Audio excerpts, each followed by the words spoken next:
Hello students of BA first year economics paper second में आज हमारा टॉपिक है measures to eradicate unemployment in India, यानी कि भारत में बेरोजगारी दूर करने के उपाय। भारत में बेरोजगारी दूर करने के विभिन्न उपाय हैं जिन्हें अध्ययन की सुविधा की दृष्टि से निम्न समूह में बांटा जा सकता है। नंबर फर्स्ट है जनरल मेजर्स, सामान्य उपाय। सामान्य उपायों में वे उपाय सम्मिलित किए गए हैं जो भारत में सभी प्रकार की बेरोजगारी को दूर करने में सहायक हो सकते हैं। इनमें प्रमुख निम्नलिखित हैं। नंबर 1 है कंट्रोल ऑफ पॉपुलेशन, जनसंख्या नियंत्रण। भारत में प्रति वर्ष श्रम शक्ति में 70 से 80 लाख की वृद्धि हो रही है। इतनी अधिक मात्रा में रोजगार के अवसर उत्पन्न करना कठिन है, अतः बेरोजगारी की समस्या का निराकरण करने के लिए जनसंख्या वृद्धि पर नियंत्रण करना आवश्यक है। नंबर 2 आता है इंक्रीज इन इन्वेस्टमेंट रेट, विनियोग दर में वृद्धि। रोजगार सुविधाओं को बढ़ाने के लिए घरेलू बचतों को प्रोत्साहन दिया जाना चाहिए, जिससे कि पूंजी निर्माण ऊंची दर से किया जा सके और विनियोग दर में वृद्धि की जा सके। इससे नए नए उद्योगों में वृद्धि होगी। नंबर 3 आता है मैन पावर प्लानिंग, जनशक्ति नियोजन। देश में जनशक्ति नियोजन किया जाना चाहिए। इसका अर्थ यह है कि विभिन्न उत्पादन क्षेत्रों में श्रम एवं पूर्ति के बीच समायोजन किया जाना चाहिए। समाज की आवश्यकताओं के अनुरूप ही शिक्षा का विकास किया जाना चाहिए। इसके लिए श्रमिकों की भारी मांग व उसकी पूर्ति के बारे में पहले से पता लगा लिया जाना चाहिए तथा उसी के अनुसार प्रशिक्षण आदि की व्यवस्था की जानी चाहिए। नंबर 4 एम्प्लॉयमेंट ओरिएंटेड प्लानिंग, रोजगार उन्मुख नियोजन। देश में नियोजन करते समय रोजगार सृजन को प्रमुख स्थान देना चाहिए। यह सही है कि आर्थिक विकास होने पर रोजगार में वृद्धि होगी, परंतु देश में इस उद्देश्य को अलग से प्राथमिकता देना आवश्यक है।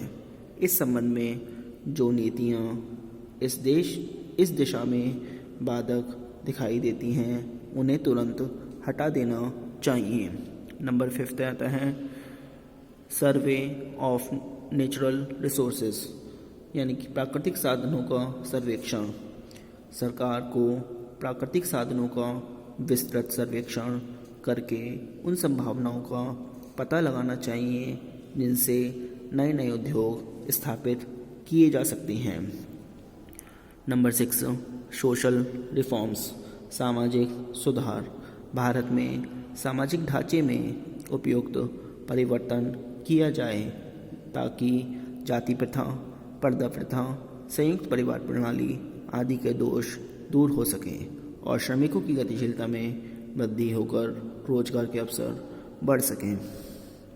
Number 7 development of entrepreneurs qualities, यानी कि उद्यमिता के गुणों का विकास। प्रारंभ से ही छात्र छात्राओं में उद्यमिता के गुणों का विकास कर उन्हें स्वरोजगार के लिए तैयार किया जाए।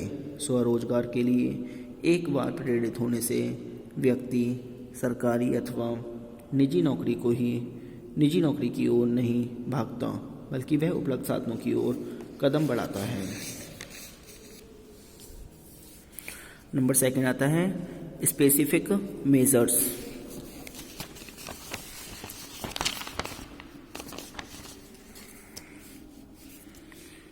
स्पेसिफिक मेजर्स में यानी कि विशिष्ट उपाय। इसमें नंबर ए आता है measures for removing rural unemployment, यानी कि ग्रामीण बेरोजगारी दूर करने संबंधी उपाय। भारत में ग्रामीण बेरोजगारी को दूर करने के लिए निम्नलिखित उपाय किए जाने की आवश्यकता है। नंबर 1 है एनकरेजमेंट टू रूरल इंडस्ट्रियलाइजेशन, ग्रामीण औद्योगिकरण को बढ़ावा। ग्रामीण क्षेत्रों में कुटीर एवं लघु उद्योगों का विकास किया जाए। इसके लिए आवश्यक है कि ग्रामीण क्षेत्रों में यातायात, बैंक सेवाओं, विद्युत आपूर्ति आदि सुविधाओं का विकास किया जाए। इससे ग्रामीण क्षेत्रों में फैली बेरोजगारी को दूर करने में मदद मिलेगी। नंबर 2 आता है इंस्टीट्यूशनल चेंजेस इन एग्रीकल्चर, कृषि में संस्थागत परिवर्तन। कृषिगत विकास से रोजगार के अवसर अवश्य बढ़ेंगे, लेकिन इस विकास के लिए संस्थागत व तकनीकी परिवर्तन एक साथ होने चाहिए। इसके लिए एक तरफ भूमि सुधार कार्यक्रम लागू किए जाने चाहिए और दूसरी ओर सिंचाई, उर्वरक, बीज आदि का तेजी से विस्तार करके कृषिगत उत्पादकता में वृद्धि की जानी चाहिए। नंबर 3 आता है employment oriented planning in villages, यानी कि गांव में रोजगारोन्मुख नियोजन।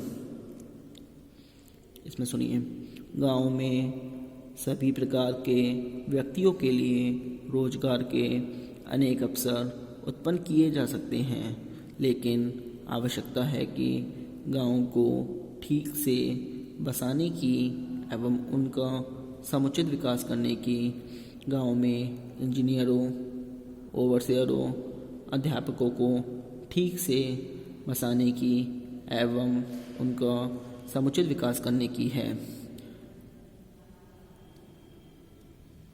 यानी गांव में इंजीनियरों, ओवरसियरों, अध्यापकों, डाक बाबुओं व डाकियों, मोटर चालकों, डॉक्टरों, छोटे उद्यमकर्ताओं व मिस्त्रियों तथा अन्य व्यक्तियों के लिए रोजगार की विशाल संभावनाएं निहित हैं। ग्रामीण विद्युतीकरण से ही गांव में आधुनिक जीवन की सभी सुविधाएं पहुंचाई जा सकती हैं और धीरे धीरे वहां की जनशक्ति को उत्पादक कार्यों में लगाया जा सकता है। उल्लेखनीय है कि हमारा लक्ष्य केवल मजदूरी पर रोजगार उत्पन्न करना ही नहीं है, बल्कि हमें साथ में स्वरोजगार के अनेक अवसर भी विकसित करना चाहते हैं। नंबर 4 आता है रेस्पॉन्सिबिलिटी ऑफ विलेज पंचायत्स, ग्राम पंचायतों का दायित्व। स्थानीय रोजगार का दायित्व ग्राम पंचायतों पर छोड़ दिया जाना चाहिए। ग्रामीण रोजगार योजनाओं के प्रबंधकर्ताओं को विकास का दायित्व दिया जाए तथा कार्यक्रमों की समयबद्धता सुनिश्चित की जाए। नंबर 5 आता है इम्प्लीमेंशन ऑफ लैंड रिफॉर्म प्रोग्राम्स, यानी कि भूमि सुधार कार्यक्रमों का क्रियान्वयन। भारत में भूमि सुधार कार्यक्रमों का शीघ्रता से क्रियान्वयन किया जाए, जैसे कृषि जोतों की सीमाबंदी करके फालतू जमीन का वितरण किया जाए, भूमि की चकबंदी की जाए, कांस्युक्त भूमि को कृषि योग्य बनाकर उसको वितरित कर दिया जाए। इसके अतिरिक्त जिन लोगों को भूमि आवंटित की गई है उनको तथा छोटे किसानों को कृषि से संबंधित आवश्यक साधन उपलब्ध कराए जाएं। इस प्रकार ग्रामीण क्षेत्रों में रोजगार में वृद्धि होगी। Number 6 encouragement in multiple cropping in agriculture, बहुफसली कृषि को प्रोत्साहन। भारत में बहुफसली कृषि को प्रोत्साहन दिया जाए जिससे श्रमिकों को पूर्ण रोजगार उपलब्ध हो सके। बहुफसली कार्यक्रम के लिए आवश्यक है कि सिंचाई, उन्नत बीज, साग आदि की व्यवस्था की जाए तथा कृषि तकनीकी का विकास किया जाए। अब नंबर बी आता है measures to remove urban unemployment, शहरी बेरोजगारी दूर करने संबंधी उपाय। भारत में शहरी बेरोजगारी को दूर करने में निम्न उपाय सम्मिलित किए जा सकते हैं।